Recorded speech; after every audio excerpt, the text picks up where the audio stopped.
have spoken about the art of go-throughing on your Facebook. Can you tell us more about it? Okay, so when I was writing about that, I was going through a divorce, and that divorce messed me up. Like, emotionally, mentally, I wasn't okay, and I was really feeling down. But in my state of feeling down and defeated, I still knew that I need to keep winning. So I wanted to actually teach people, especially women, to say, you might be going through stuff, but even if you're going through stuff, you have to eat. So if you have to eat, then you have to work. If you have to throw like a very big pity party, it will not help you. Oh. How then do you talk about your work being perfect? Mm-hmm. How do you deliver perfect work when you are not feeling okay? How do you sort of pigeonhole and say, I'm going to leave my issues here, and then I'm going to take Nosizo the creative, or I'm now 4 squared, Nosizo, I left her at home. How do you manage that? Okay. I think I always tap into who I am and my background. Okay. So I grew up in the rural areas. So in the rural areas, when your parents told you, go and go and fetch the goats or the cows or the donkeys and bring them back here. Mm-hmm. That's what they meant.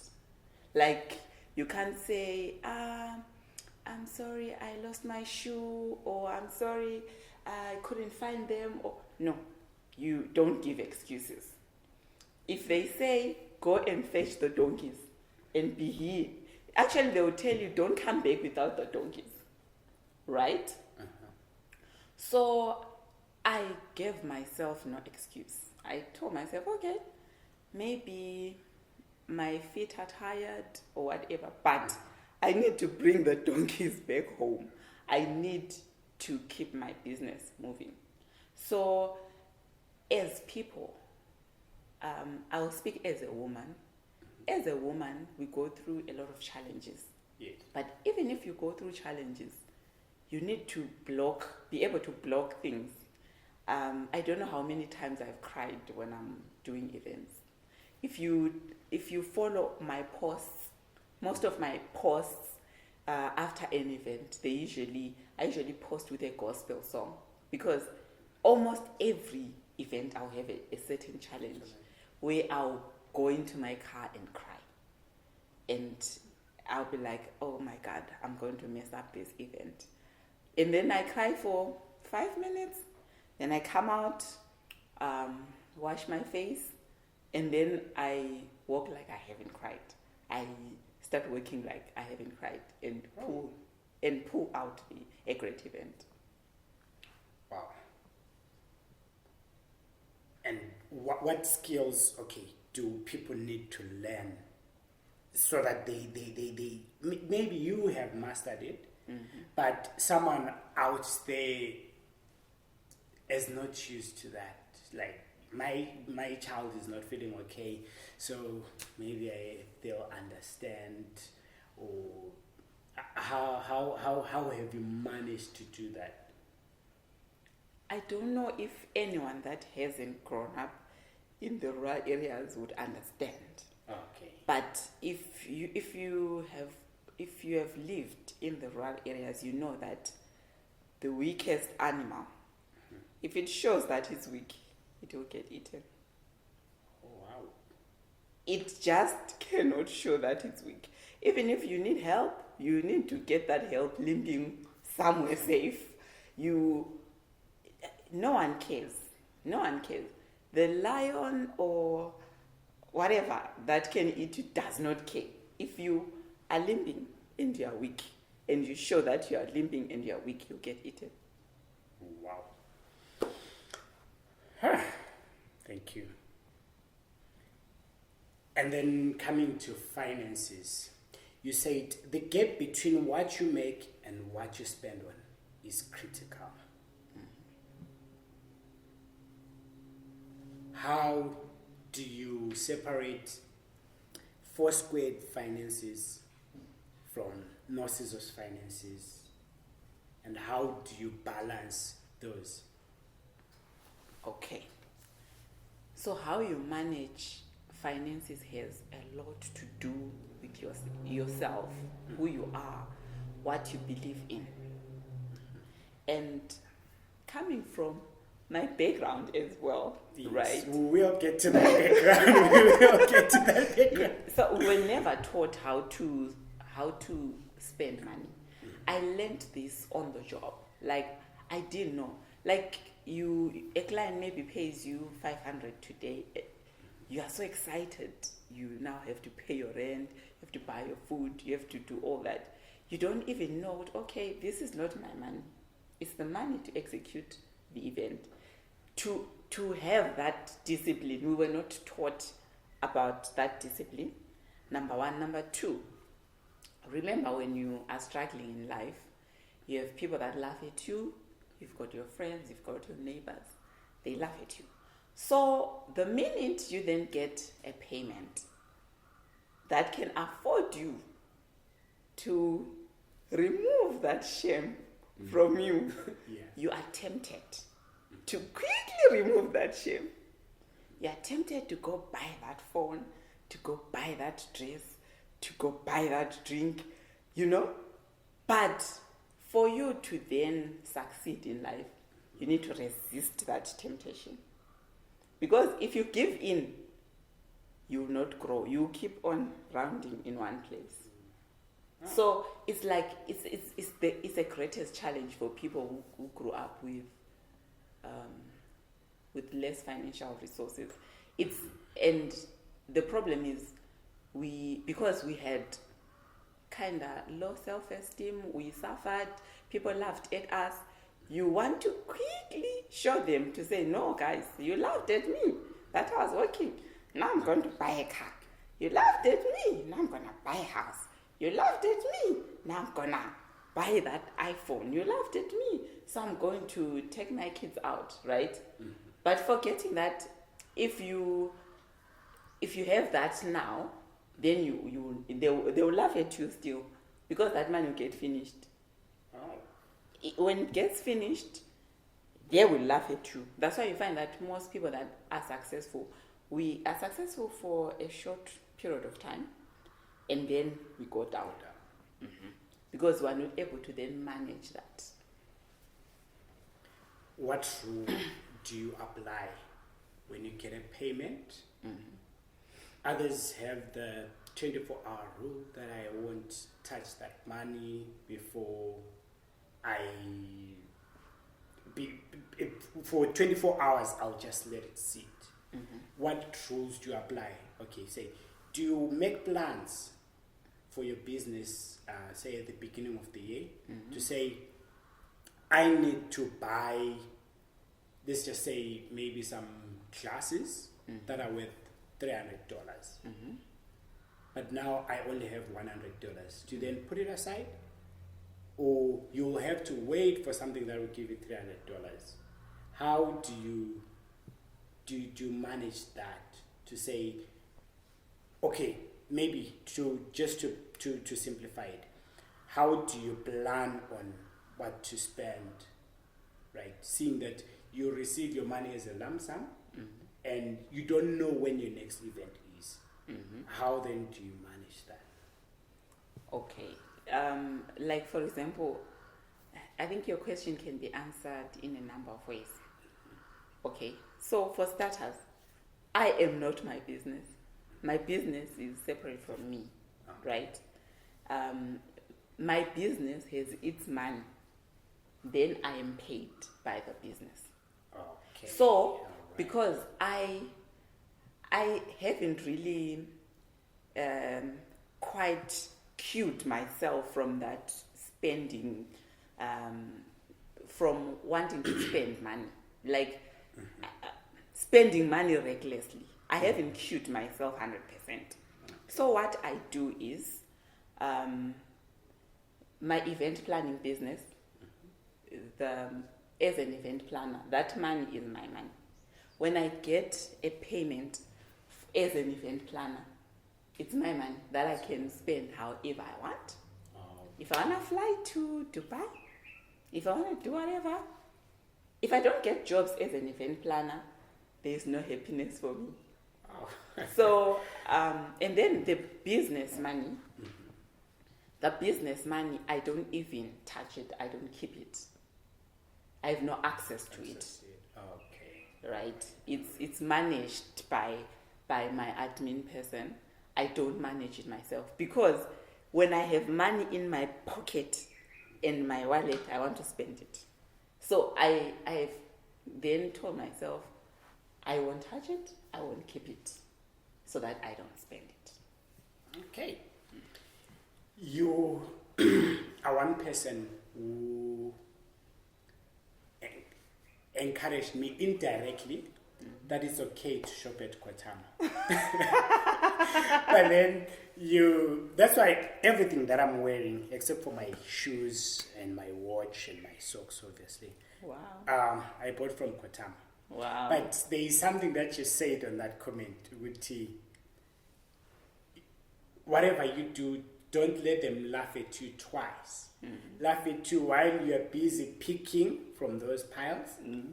And secondly, when you're wearing it because you bought the wrong size or you bought the wrong colors or you just can't combine them. I hope I'm not being laughed at right now. So you save on clothing and your house doesn't have curtains. You managed to save on that. What do you think as people we overspend on? Okay. You have said we want to prove to people. And where else then do we overspend on such that we end up killing our businesses and stealing money from our future? We spend on a whole lot of unnecessary things. We spend on gadgets, we spend on houses, we spend on unnecessary trips. And I must say, people even spend on events like weddings. Okay. That's why I said my clients are clients that can afford. If you can't afford the wedding, don't have it. Go to court. But you find that people who can't afford weddings, they want to have weddings. Why are they having that? And then back to Kotama.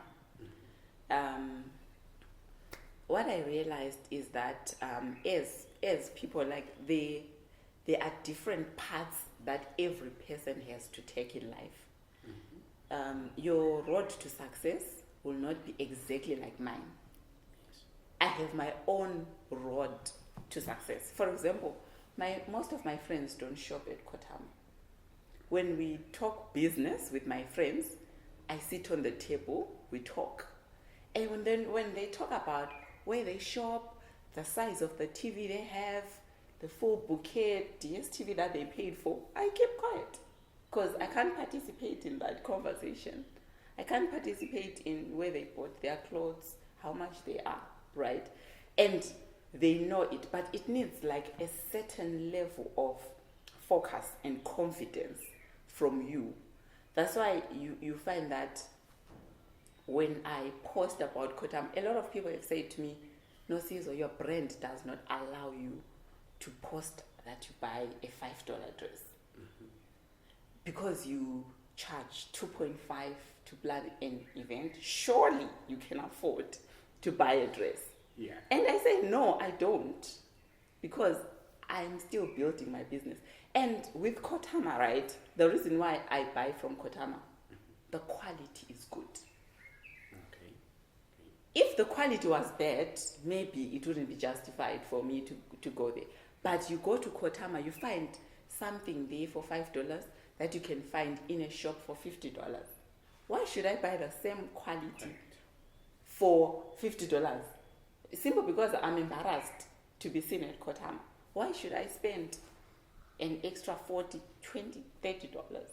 For me, it doesn't make sense, right? So in every space that I can spend, that I can save, and still get the same quality, I'll do that. But if there isn't the same quality for that same price, then I won't do it. Okay, right. I understand. And still, why doesn't your house have curtains? See, are you saying curtains are that expensive, or what?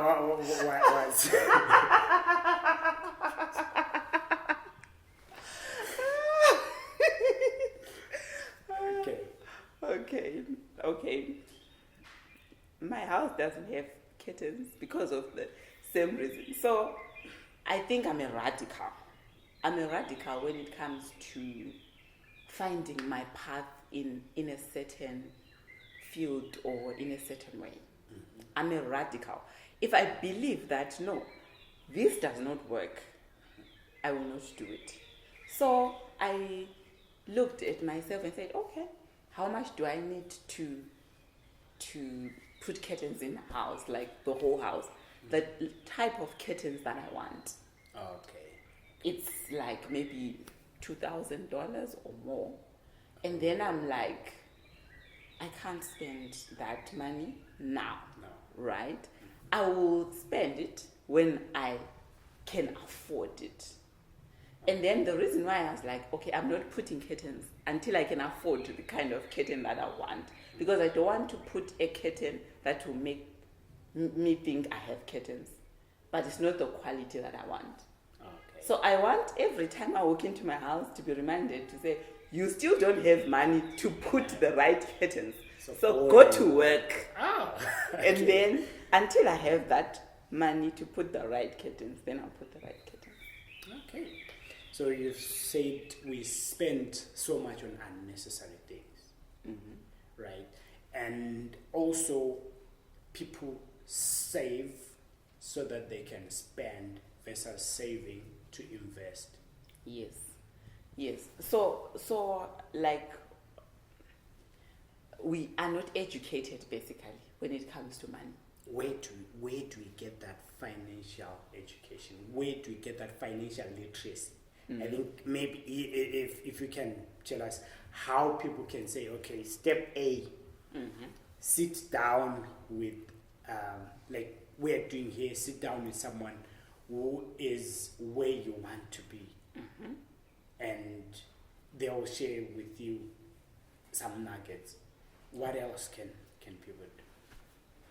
People need to spend time with people that have money. Okay. And listen to them. You can do that by having people that not the social media people that will be flaunting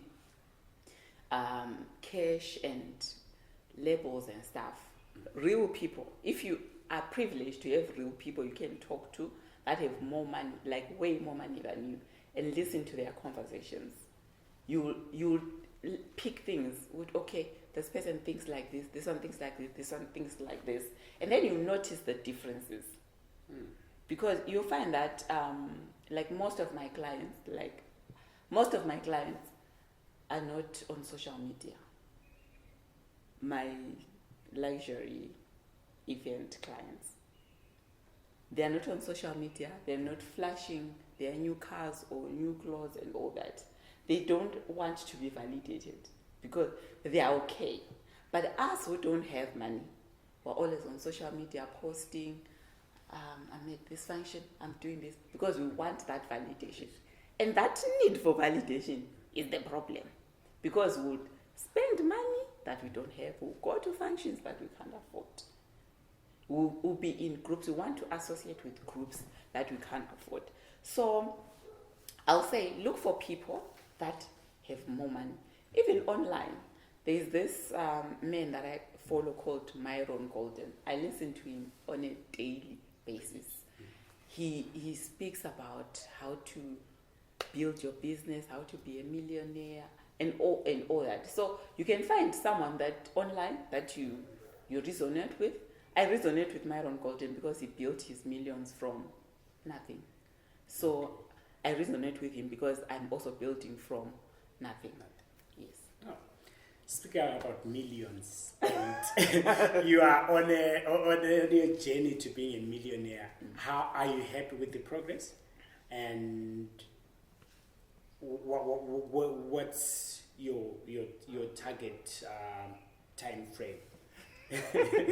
I'm left with 3 years. You're left with 3 years. Yes, I put a target of 5 years 2 years ago. Okay. I'm left with two and a half years. 3.5 years. But I feel like I'm making progress. I have a very strong feeling I'll hit that target before the 3 years lapse. Why? Because when you start thinking millions, your thinking changes. It's like when you say, when you plan to say, okay, I want to walk into town, right? The food you pack, the clothes you wear, the pace that you take is different than when you say, I want to walk to Gweru. Okay. Right? So when you say you want to walk to Gweru, you pack different clothes, you carry different food, you have a different mental attitude. So when you say you want to be a millionaire, right, it forces you to look at your business to say, okay, mina ngithengisa amazambane. If I'm selling groundnuts, roasting them by the corner, how many do I have to sell to get to $1 million? If I'm selling from one corner, how does it work? If I'm making $10 from that one corner. So immediately you think, okay, maybe I should have 100 corners. What do I do to have 100 corners? Oh, okay, maybe I shouldn't even be roasting groundnuts in the first place.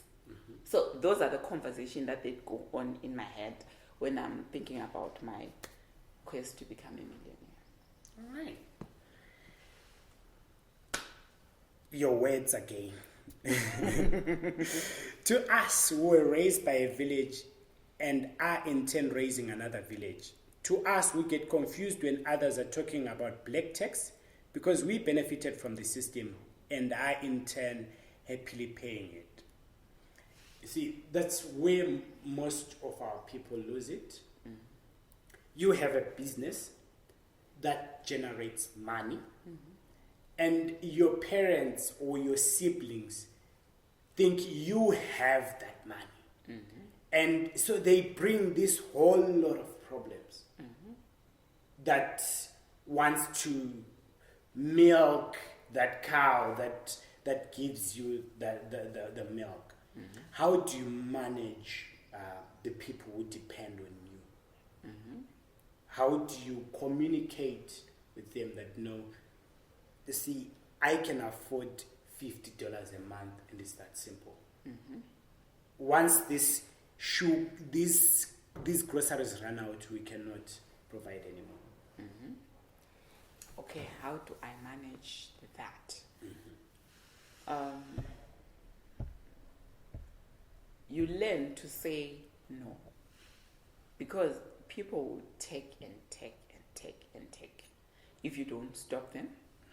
But also, my rule as a person is anyone that is help worthy will not depend on you for a very long time, especially an adult.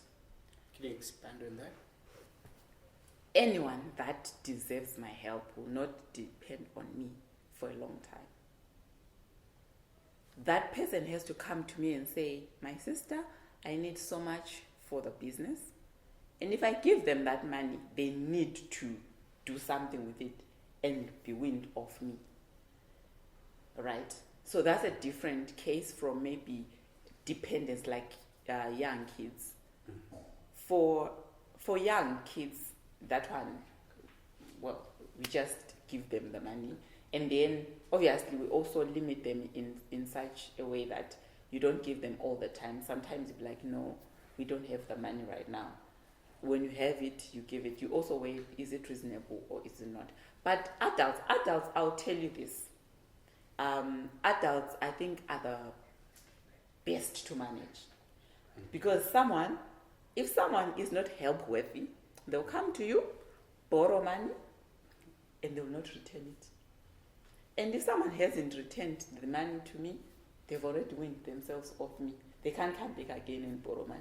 But someone who's help worthy, they'll come to you, borrow the money, return it, borrow again, return it, borrow again, return it. Then you keep on helping them. Then those ones that are not help worthy, they will borrow the money and disappear. Then you know this one. And then they cut themselves off nicely. Okay. And then going to our final segment on goal setting, goal reviews. There's something that you posted on the 1st of January. And up to now, I still ask myself that question. I see you making New Year's resolutions. I have also made mine.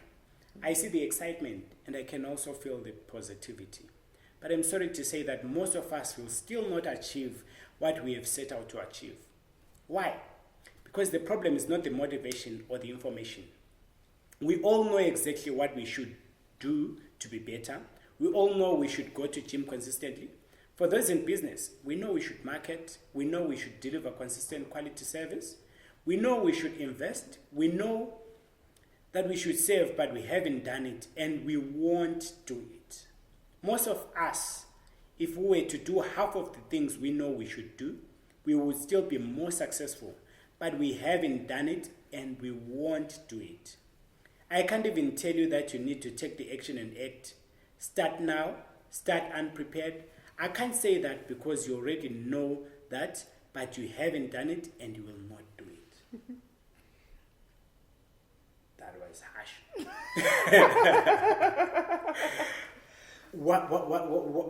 Where do we lack in terms of consistency, in terms of discipline, in just a few words? Okay. So most of my posts, when I write them, I write them to myself. I write the things that resonate with me. Okay. How I do things and how I lack as a person.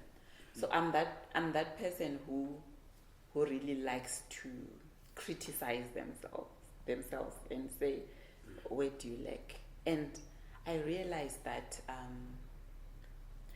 I'm a procrastinator.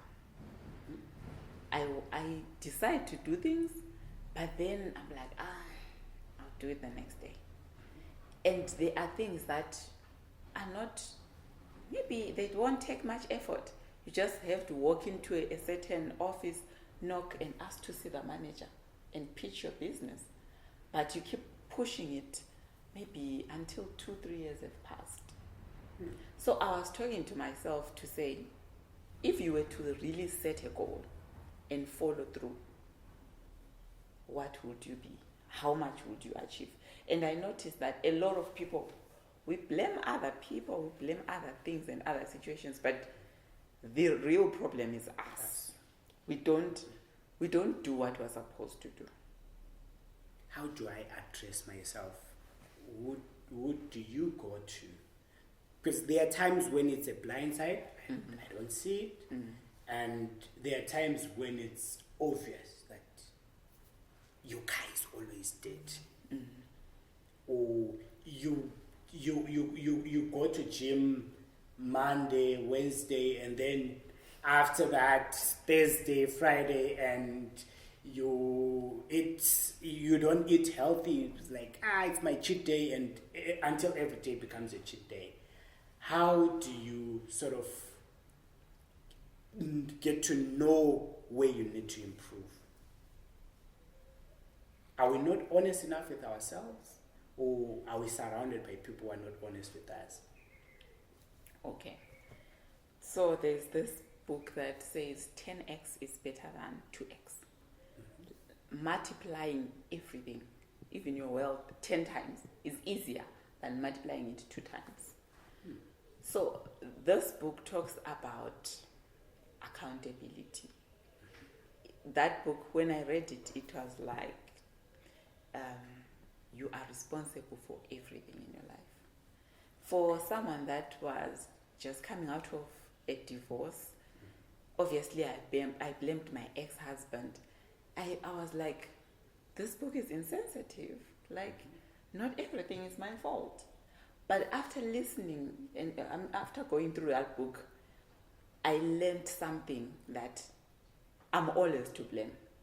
Okay. So if you're that person to say, I'm always to blame, in whatever, you tell yourself, I'm always to blame.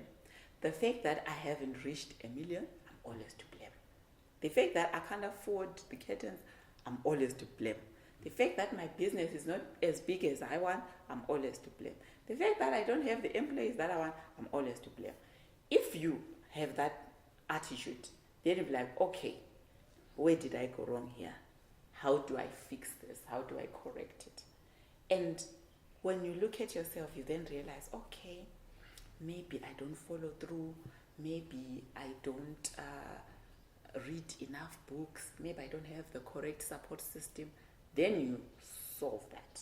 Like for me, what helps me is I keep posting on social media. I don't post to brag. I post to get people that I'm accountable to.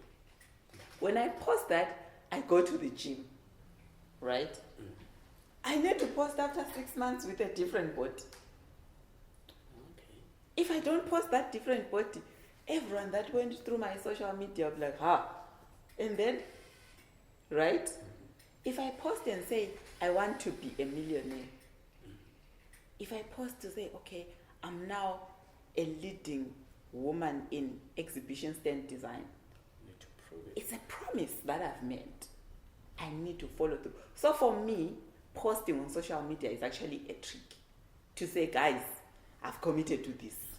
Okay. Hold me accountable. Because I want to keep my dignity to everyone I've posted to. I will have to follow through. Okay. And also have friends that think like you. Speaking of accountability partners, Yes. friends, Yes. Senanisiwe Pepe. Yes. Yes. How did you guys meet? I met her when I went to just hire equipment from her. I was referred by this other lady called Mrs. Nube, and I just went there. And as you know, she's a bubbly person, very accommodating and all. And she has so much wisdom. And then I think because of my drive and her drive, we then became close. Okay. So when we meet, we always challenge each other. And she'll be like, okay, I'm doing this, I'm doing that. And I am ruthless with her. And she's ruthless with me. We don't just like, you did great, that was a nice event. No. I'll be like, this won't work. And she also does the same. Because you find that maybe on social media or even your friends love just saying to you, we enjoy game when now, boss wanani, this, and all that. But behind your back, they were like, wanani. You get what I'm saying? No one tells you the truth. They know the truth. They know what you should do, but they won't tell you. Okay. So you need people that will sit you down and say, Wanan, this does not work. You see, you did that and you did that. This is the consequence. But we don't have those people. And you don't find those people on social media, because on social media, people just be like, oh, very nice, Nosi, that was great work. But they know, but those flowers, they were too smooth. Okay. Oh, they're not nice. So you need accountability partners that are ruthless and honest with you. That will tell you, that doesn't work. Thank you. If Christ tarries and you are called home before he comes to fetch you, what do you want to be remembered as? I want to be remembered as someone that rewrote the story of people that come from a poor background. I want to have a clear blueprint on how someone can come from nothing to being a millionaire. Oh, thank you. And finally, we want to go to our book session. You gave me this book, Atomic Habits, and it has challenged me. And you have also recommended another book, 10x is better than 2x. What other books can you recommend to someone who wants to really improve their personal finances and improve their business and grow their business? There's this book that I'm reading called Outwitting the Devil.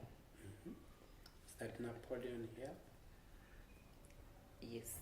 Ah, okay. Yeah. Yes, it's Napoleon Hill.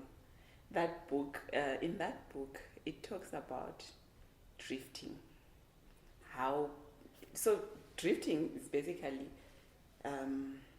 saying you do this, then you drift from your course plan. of action. Yes, you shift your focus. That book for me is like a serious game changer, because it says if you can commit to something and focus, there is no way you won't achieve it. Okay. And Yeah. Any two other books? I need to think. I can't think of. Okay. Oh, yeah. I thought. I need a card. You say something about Rich Dad, Poor Dad, and There's this other book. I'm forgetting the title. What's the title?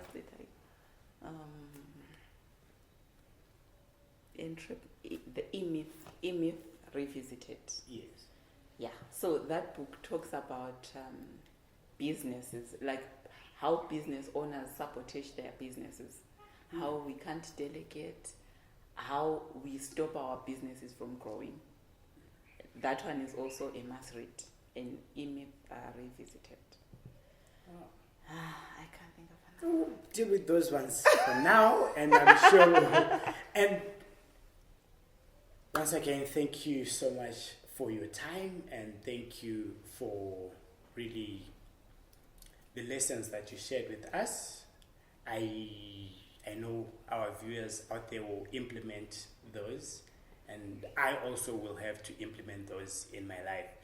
To our viewers, thank you for watching, and we hope you like the content. Please do like, share, and subscribe to this video, to our channel, The Millionaire Quest. And thank you again for watching. As you always say, indlela ibuzwa kwabaphambili. Go out there and ask for directions. Thank you so much, and enjoy your day.